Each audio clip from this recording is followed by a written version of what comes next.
안녕하세요.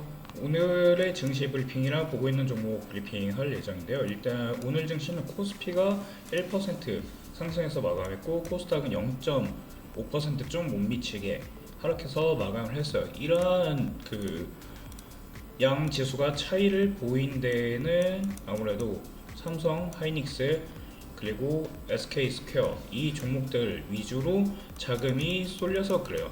그리고 오늘은 특이점이 원래는 SK 스퀘어가 항상 3위에 머물렀는데 오늘은 삼성전기 쪽으로 자금이 좀 더 많이 쏠린 걸 볼 수 있죠. 어쨌든 오늘도 삼전 닉스 쪽으로 많이 자금이 쏠린 모습이야. 오늘 마감한 걸 보면은 장중에 하락하다가 초반까지는 하락을 했죠. 하이닉스 같은 경우에 이때는 코스닥으로 자금이 돌았어요. 근데 이제 역시나 오늘 막판에 삼전 닉스로 자금 순환이 돌면서 이렇게 삼성전자 하이닉스 쪽으로 자금 순환이 도니까 이거하고 반비례하면서 코스닥에서는 자금이 이탈하는 흐름을 보여줬어요. 하지만 이러한 부분들은 크게 걱정할 필요가 없어 보이고요. 결국 정부에서도 이렇게 승강제를 도입하는데 코스닥 활성화 정책을 펼칠 것으로 그렇게 예견되고 있기 때문에, 그리고 이미 이러한 부분에 대해 정책 개선 등 업무를 지시한 걸로 알고 있거든요. 그러니까 결국에는 코스닥도 강해질 수 있다. 하지만 일단 삼전 닉스가 조금 쉬어가는 흐름을 보여줘야 돼요. 하지만 아직까지는 여전히 삼성전자 하이닉스 쪽으로 강한 믿음이 있는 것 같아 보이죠. 그리고 또 하이닉스는 7월 10일 ADR 상장 이슈가 있어서 아마 이 영향도 있을 거예요. 하지만 그 이유를 바라보면 아마 코스닥 쪽으로 자금이 순환 돌지 않을까 그렇게 생각을 하고 있거든요. 그러니까 이 부분도 같이 체크를 하면 좋을 것 같아요. 코스닥이 계속 떨어질까 아닐까. 근데 오늘의 가장 큰, 그리고 어제부터 오늘 이틀 동안 2일 동안 가장 큰 이슈는 AI 제조업 생태계의 조성이에요. 반도체 클러스터 조성한다고 이제 용인이라든지 아니면 전라도 쪽에 이제 그쪽에 그 산업단지를 만든다고 했는데 이 부분이 엄청나게 큰 부분이거든요. 그래서 오늘 아침까지도 소부장, 어제도 좋았지만 오늘 아침에도 소부장 쪽으로 자금 순환이 돌았던 이유 자체가 AI 제조업 생태계 구성 때문이에요. 전일 정부에서 속보로 반도체 투자 계획을 발표했고 여기에 삼성전자 하이닉스가 800조 원 투자하겠다라는 그런 소식이 전해졌어요.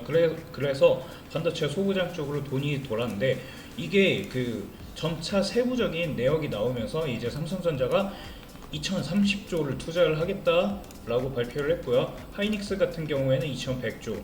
그러니까 둘 다 2000조가 넘는 금액을 베팅하기로 발표를 했어요, 새롭게. 왜냐면 세부 디테일은 다르니까. 그리고 아까 그거는 호남권 지역에만 800조 투자한다는 내용이었으니까.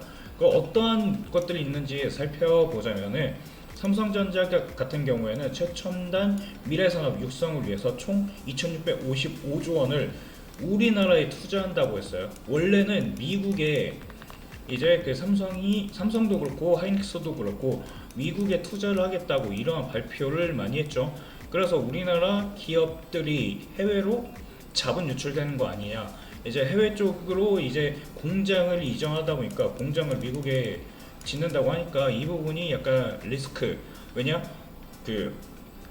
수출 기업들이 해외로 나가면 국내에서는 수출을 더 이상 할 수 있는 게 없어지는 거잖아요. 그래서 국내 공장을 짓는 게 무척 중요했어요. 근데 이 부분을 이재명 대통령이나 이제 글로벌 기업들이죠. 이제는 삼성전자랑 하이닉스가 우리나라에 투자를 한다 그랬고요. 현대차도 이제 서해안 쪽에 새만금 쪽에 새로운 단지를 공장 투자 계획을 발표하는데 우리나라에 적극적인 투자 유치를 하고 있어요. 이재명 대통령이 잘하는 게 다른 건 모르겠는데 일단 국내 공장을 짓도록 만드는 것 자체는 잘하고 있어요. 그래야지 국가 경쟁력이 상승하는 거거든요. 경쟁력이 상승하는 거기 때문에 국가 경쟁력 상승 요인이에요. 왜냐면 수출을 잘해야지 달러를 벌어들이니까.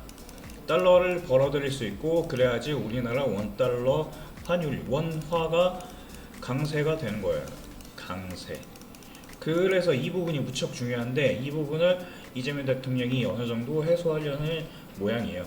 그래서 근데 중요한 거는 일단 우리나라 달러가 왜 이렇게 약한지 체크를 해보면 이건 어쩔 수 없는 부분이긴 해요. 그 광의통화 OECD 국가 광의통화 지수 M2 증가율을 보면은 한국이 회색이거든요. 제일 위에 있는 게 우리나라예요.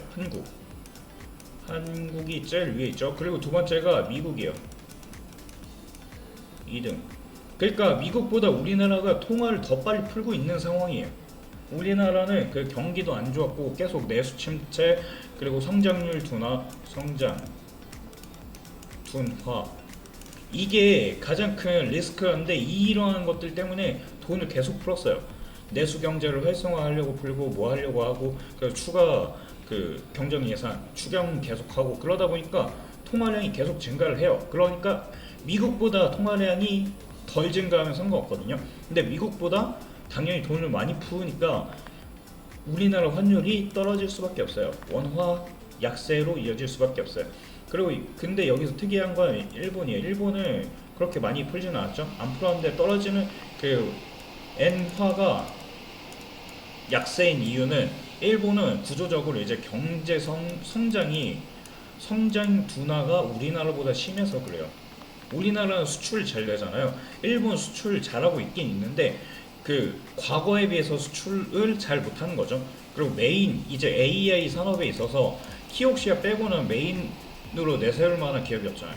자동차 기업 도요타 자동차 1등 기업이긴 하지만 자동차 산업은 횡보예요. 그냥 사장하는 건 아닌데 내연기관은 이제 사장 단계로 접어들겠죠. 앞으로 10년, 20년 되면은.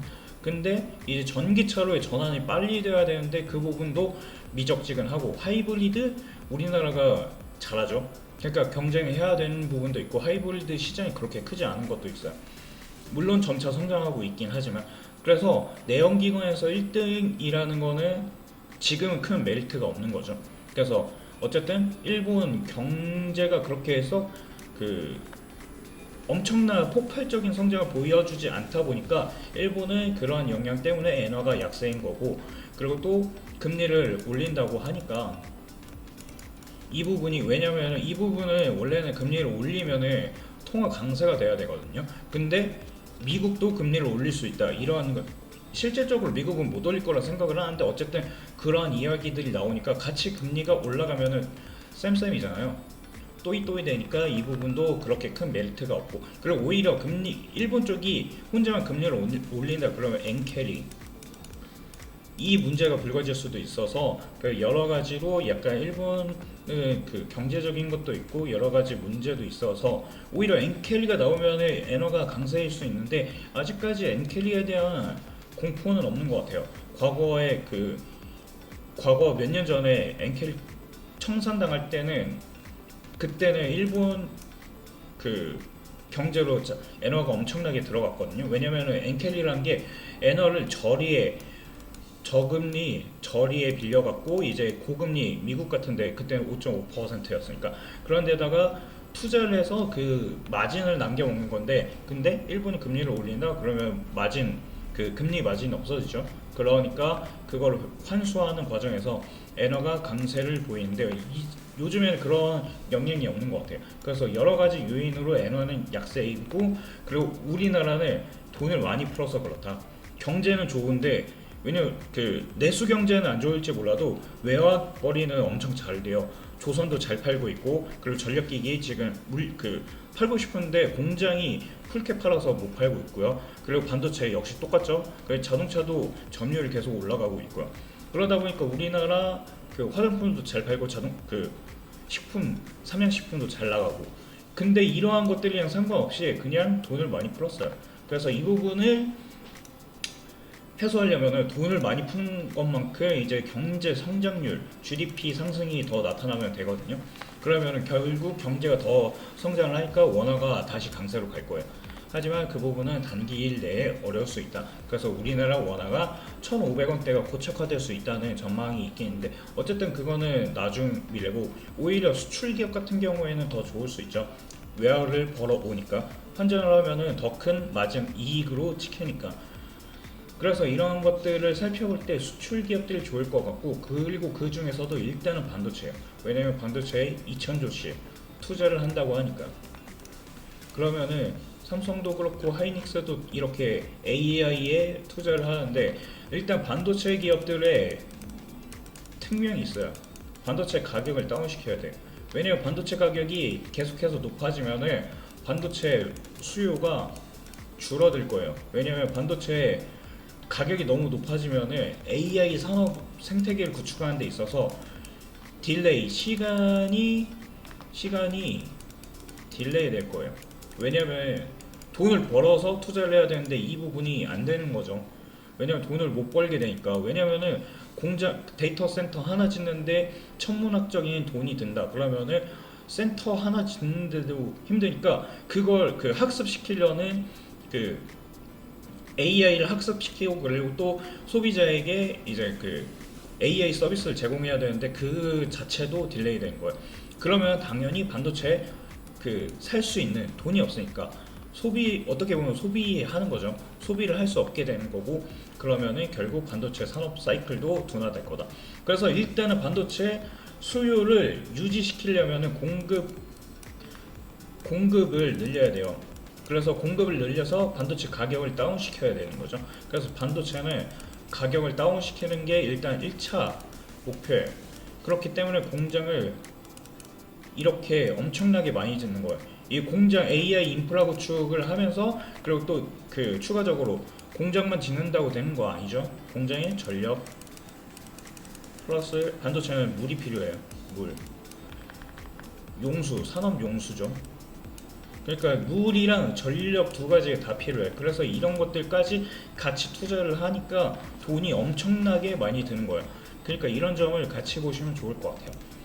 근데 이런 것들을 잘 캐치를 하면은 결국 반도체 공장 짓는 거잖아요. 반도체 공장을 지으면은 당연히 여기에 장비가 들어가겠죠. 그 장비 업체가 수혜를 받을 거예요.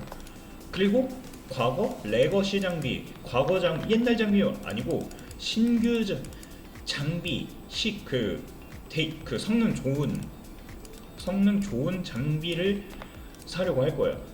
그래서 제가 보고 있는 종목이 하나마이크론인데, 하나마이크론 같은 경우에 해외에서 이제 그 과거에 3월 기사인데 체질 개선에 속도를 내고, 그리고 과거 메모리 의존도가 높았는데 이제는 시스템 반도체 쪽으로 바꾸고 있잖아요. 그래서 글로벌 시장 공략을 정확히 예측하고 이쪽으로 방향을 틀었어요.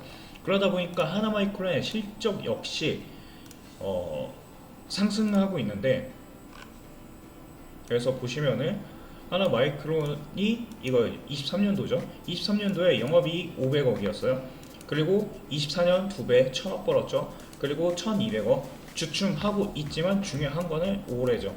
올해 영업이익 추정 실적은 없는데, 일단 여기 있네요. 영업이익 발표 기준 추정 실적 여기 나와 있죠. 3000억 찍을 거고, 무려 3배, 작년 대비 약 3배 정도 상승할 걸로 상승할 걸로 전망되고 있고요. 그리고 23년 대비 매출액이 2배 펌핑 되는 거예요. 그러니까 반도체 장비 수요가 엄청날 거예요. 근데 지금 당장 이 26년 데이터만 보고 들어가는 게 아니죠. 이제 27년에서 28년, 그리고 이제 유홍인 반도체도 그렇고 서해안 쪽, 서남 이쪽에, 그러니까 전라도 쪽에 짓는 그런 공장들이 가동될 때 장비 업체들의 매출이 엄청나게 급성장할 거예요. 왜냐면은 거기 공장 짓고 난 후에 공장 짓기 완공되기 직전에 발주를 하겠죠. 예상 수요에 맞춰갖고. 그러니까 아마 27, 28년도 그 맞춰서 전망 실적이 엄청 펌핑될 거고, 그거에 지금 26년 하반기잖아요. 그럼 27년 상반기부터 움직일 수도 있고요. 그러다 보니까 반도체 장비 업종에 대한 그 매수세가 어제부터 강하게 몰린 거예요. 그러니까 이 점을 정확히 체크를 하시면 좋을 것 같고요. 그리고 일단 삼성전자가 베트남에 2조 원, 이거 5월 기사죠. 반도체 테스트 공장 건설.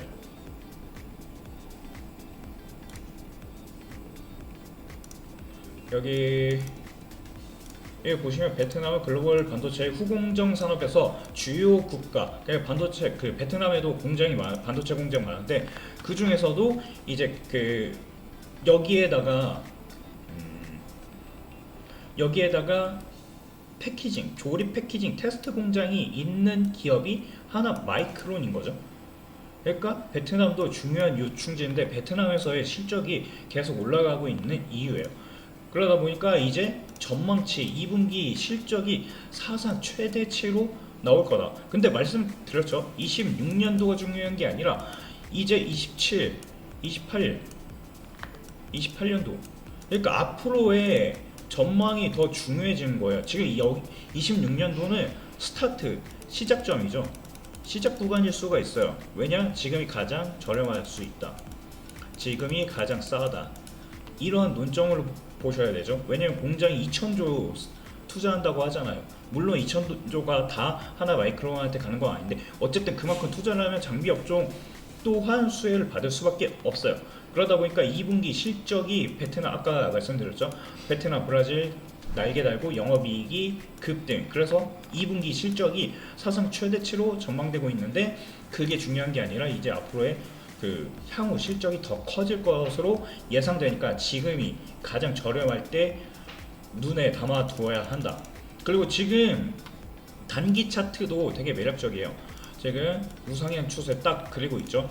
제가 좋아하는 우상향 상승 추세, 이렇게 상승 추세 지금 상승 채널 라인 예쁘게 그려놓고 이 구간에서 원래 조금 더 내려왔으면 좋겠는데 갑자기 반도체 그 클러스터 발표가 나오면서 매수세 몰리고 바닥 안 찍고 그냥 들어 올릴 것 같아요. 지금 이제는 신규 바닥으로 바뀐 것 같아요. 단기 구간으로 보시면 이젠 여기가 단기 채널 라인이에요. 예, 삼각수렴 돌파했죠. 삼각수렴에서 중요한 거는 돌파할 때 강한 거래량 나와야 돼요. 강한 거래량 나와줬죠. 그리고 N자 파동, 그리고 다시 2차 상승 파동 나올 것 같아요. 엘리엇으로 봐도 그 두 번째 상승 그 단계고 엘리엇은 크게 5파까지 있는데 저는 상승을 하나, 둘, 셋 이런 식으로 보거든요. 하나, 둘, 셋, 3파 이런 식으로 보거든요. 어쨌든 그거는 패턴을 본인 스타일에 맞게끔 하면 돼요. 정확도는 없어요. 엘리엇 파동을 어떻게 보면 이게 엘리엇 파동이고 어떻게 보면 N자 파동, 그리고 또 어떻게 더 길게 보면은 U자 컵앤 핸들이 될 수도 있어. 변형적인. 그러니까 이 패턴은 정형화된 게 없으니까 본인만의 스타일로 보시면 될 것 같고요. 제가 말씀드렸죠. 상승 추세 거래량 짱짱하게 들어오고 있고 제가 이거 하단 두 번째 상승 채널 라인에서 바닥 찍었죠. 원래라면은 여기까지 내려오는 게 베스트였어요. 그래서 여기서 한 번 찍고 두 번 찍고 바닥 완전히 다지고 그 세 번째 찍고 그때 상승을 하면은 이게 상승, 또 이렇게 보면 이게 상승 삼각 수렴이에요. 그리고 이때 그 여기에서 V자 반등 나올 때 거래량 터지면 그때가 베스트죠. 하지만 지금 이거는 단순 기술적 분석이고 재무적 분석으로 봤을 때는 그 지금이 가장 싸다. 왜냐? 거래가 앞으로 거래. 지금 매출이 26년이 사상 최대치로 전망되고 있는데 그리고 이제 27년도, 28년도에 미국 그 삼성전자 그리고 용인도 있고 그리고 이제 전라도에도 짓고 있고 그러다 보니까 결국 장비가 더 많이 필요해질 수밖에 없다. 그러니까 이러한 모든 것들을 종합해 놓고 보면 하나 마이크론이 수혜를 받을 수밖에 없다. 그러니까 지금 하나 마이크론에 대한 매수세가 계속 유입되는 거예요. 거래가 지금 시장이 안 좋았는데도 이 코스닥 종목이거든요. 이 코스닥 종목이에요. 근데 코스닥은 안 좋았잖아요. 안 좋았는데도 수급이 계속 잡히고 있는 이유는 좋은 종목이기 때문이에요. 이게 이렇게 보면 여기에서 한 번 더 꺾이고 이때 상승 삼각 수렴이죠. 더 정확히 세밀하게 그리면은 이렇게 딱 하면은 하나, 둘, 셋 여기서 나올 때 이 상승 삼각 수렴을 완벽하게 뚫을 때 같이 따라 들어가도 되고 아니면 지금 저가라 생각할 때 같이 들어가도 돼요. 그래서 지금 구가 5만원 미치잖아요. 지금 종가가 49,850원이니까 5만원 미칠 때는 웬만해서는 매력적인 구간이다 라고 보시면 될 것 같아요. 그래서 지금 투자자별 매매 동향을 보시면은 지금 외국인 사다가 조금 팔고 있는데 지금 그 물량을 기관이 다 받아주고 있다. 그러니까 걱정할 필요 없다. 주체가 바뀔 뿐이지 어차피 매수 주체가, 그러니까 매수하는 사람들이 많아지면 많아질수록 주가는 어차피 우상향 할 수밖에 없어요. 지금 역대 최고 가격이라고 생각을 하지만 그 이유는 매출 역시 최대이기 때문이에요. 그래서 이러한 점, 그리고 성장 모멘텀,